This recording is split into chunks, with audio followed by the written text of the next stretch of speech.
제가 여러분들께 예전에 규제의 명확성에 대해서 말씀드린 적이 있습니다. 이 규제의 명확성, 지금까지 가상화폐에 대해서 제대로 된 규제가 없었기 때문에 SEC를 통해서 자의적으로 규제도 받고 제한도 받았습니다. 하지만 그 이전에는 가상화폐 시장이 너무나 변동성이 컸었죠. 이 투자자 보호에 대한 기준도 없었고요. 거래소에 대한 기준도 없었고요. 그러다 보니까 엄청난 변동성들이 만들어질 수 있고요. 이 가운데 정말 상상도 못할 수익률도 나왔죠. 그러면서 피해도 많이 늘어나면서 여기에 대한 규제의 목소리와 규제의 필요성들이 제기가 되었겠죠. 그러면서 규제가 들어가기 시작했는데 오히려 규제가 없다 보니까 너무나 자의적이고 그 기준이 너무나 자의적이고 오히려 가상화폐 시장에 대한 제한으로 왔었죠. 그러다 보니까 지금은 규제를 오히려 명확하게 만듦으로써 가상화폐 시장의 이 범위 안에서 가상화폐 시장이 보호를 받는 상황이 되었습니다. 자, 이런 부분들이 확정이 된다면 예전같이 엄청난 수익률이 나온다든지 정말 로또보다도 더한 일확천금을 꿈꾸는 일은 일어나기 힘들겠죠. 하지만 제도권 안으로 편입이 되면서 가상화폐 시장은 점차적으로 확장이 될 겁니다. 지금까지 가상화폐 시장에 대한 불신 그리고 위험자산이라고 생각하는 사람들로부터 제도화되면서 안전자산으로서의 성격을 갖게 된다면 이러한 대기 수요자들이 시장이 창가하면서 가상화폐 시장의 파이는 커질 수밖에 없습니다. 그래서 현재 가상화폐 시장에 대해서 조금이라도 빨리 참여를 하고 있고 커뮤니티가 활성화되어 있는 코인들이 더욱 주목받겠죠. 그 중에 하나가 시바이누고요. 제가 보는 가상화폐 시장은 올해 1분기에 1차 고점을 만들어내고 올해 9월에서 10월 3, 4분기 때 2차 고점을 만들 것으로 예측하고 있습니다. 이때 크게 한번 저항이 오겠죠. 자, 이럴 때는 여러 가지 이유가 있겠죠. 글로벌 경기 침체라든지 제2의 팬데믹이라든지 본격적인 무역 전쟁으로 인해서 극렬하게 세계가 대치한다든지 이런 부분으로 인해서 분명히 시장을 한번 누를 겁니다. 우리는 현재 이 구간을 지나가고 있고요. 우리가 매도를 생각해야 될 시기는 1차 고점 부근 그리고 2차 고점 부근입니다. 그리고 또 한 번의 매수를 생각해야 될 부분은 이렇게 큰 조정이 왔을 때겠죠. 이렇게 해서 이번 불장 마무리 지을 예정이고요. 영상을 통해서 제 관점 그리고 이 고점에 대한 시그널 계속해서 여러분들과 의견을 나눌 겁니다. 매번 제 영상을 통해서 여러분들도 제 관점 참고해 주시고요. 시바이누는 어쨌든 이번 주까지 여러분들 관망하시면서 혹시 물량이 모자르시는 분들은 이렇게 조금 저항이 나올 때마다 조금씩 물량 담아 가시길 바라고요. 자, 이 가상화폐 시장이 큰 반등을 기대해 볼 수 있는 타임라인 중에 FTX 채권 반환이 되는 8월 18일 이때부터 시장이 반등이 나올 수 있다는 점 우리는 염두를 해두면서 시장에서 빠르게 물량들이 말라갈 수 있습니다. 그 부분들 여러분들 나중에 뒤늦게 오른 가격에 물량을 모아가는 그런 불상사가 없도록 미리미리 준비하시길 바라고요. 이번 주 들어서서 그나마 거래량이 조금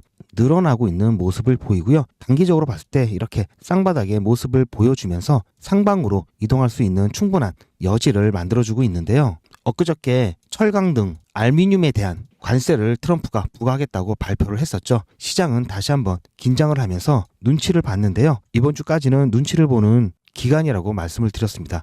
그러면서 지난번과 같은 이런 큰 폭의 하락 변동성은 특별한 악재를 동반하지 않는 이상 나오기 힘들 거라고 말씀을 드렸죠. 어찌됐든 지금의 모습을 봤을 때는 이 52평선 이 구간을 뚫어내면서 이 위에 안착이 된다면 그나마 안정적인 움직임을 보여줄 것으로 예상할 수 있고요. 자, 이런 움직임이 나오고 있는 이유 중에 하나가 트럼프의 관세에 대한 부분, 이 부분은 점차 내성이 생겨지고 있습니다.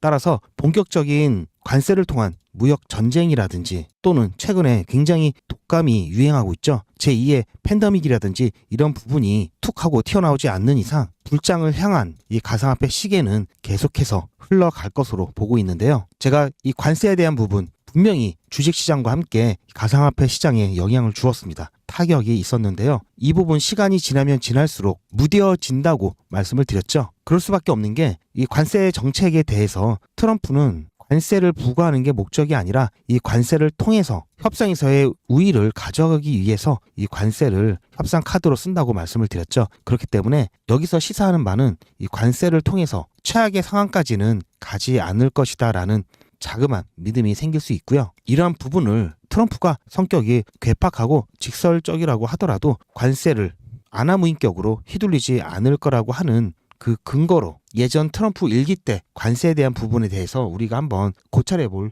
필요가 있는데요. 트럼프 일기 때 여러분들 기억나실지 모르겠지만 한국 세탁기 관세를 매기면서 국내 가정기업들 걱정이 많았죠. 그런데 이것을 나중에 분석을 해봤을 때 보통은 관세를 먹이면 소비자도 물론이고 기업이나 국가에서 이 부분 관세로 인해서 가격이 상승하는 이 부분에 대한 부담을 분산해서 부담이 될 거라는 것이 일반적인 이론입니다. 그런데 경제학자들이 분석을 해봤을 때 이 한국 세탁기 관세에 대한 부분은 결국 대부분이 미국의 소비자의 부담으로 갔다고 합니다. 1인당 연간 123만 원 정도 손해를 봤다고 하는데요. 그래서 관세 부메랑 이 부분에 대해서도 학계에서도 인정을 하고 관세 정책에 대한 이 부분 너 죽고 나 죽자 할 생각이 아니면 끝까지 갈 수 없는 카드입니다.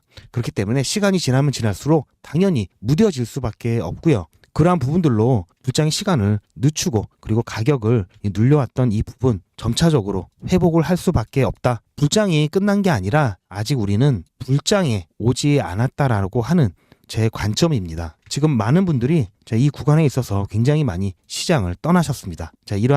이렇게 시장에 던지고 간 물량들 다 대부분이 고래들이 흡수를 했습니다. 제가 물량을 끝까지 지켜야 된다라고 아무리 말씀을 드려도 개인적인 사정이 있었겠죠. 그리고 불안하셨겠죠.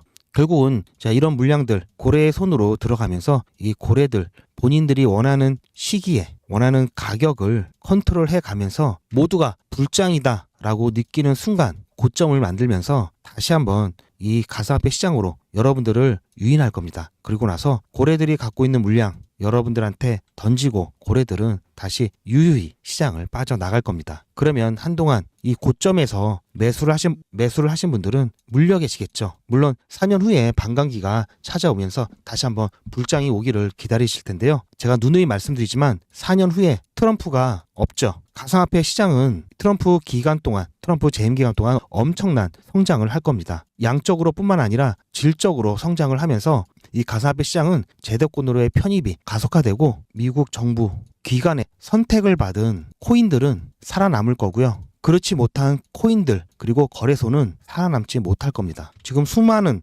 코인들이 있지만 4년 후에 남아있을 코인들 정말 몇 안 될 겁니다. 그리고 새로운 코인을 만드는 것 또한 지금처럼 자유롭게 만들 수 없을 겁니다. 당연히 처음부터 규제를 받을 수밖에 없고요. 오히려 이 부분은 가상화폐 시장을 정화하는 긍정적인 요소가 더 클 겁니다. 이번 영상은 여기까지고요. 저는 다음 영상에서 더 좋은 내용으로 찾아뵙겠습니다. 시청해주셔서 감사합니다.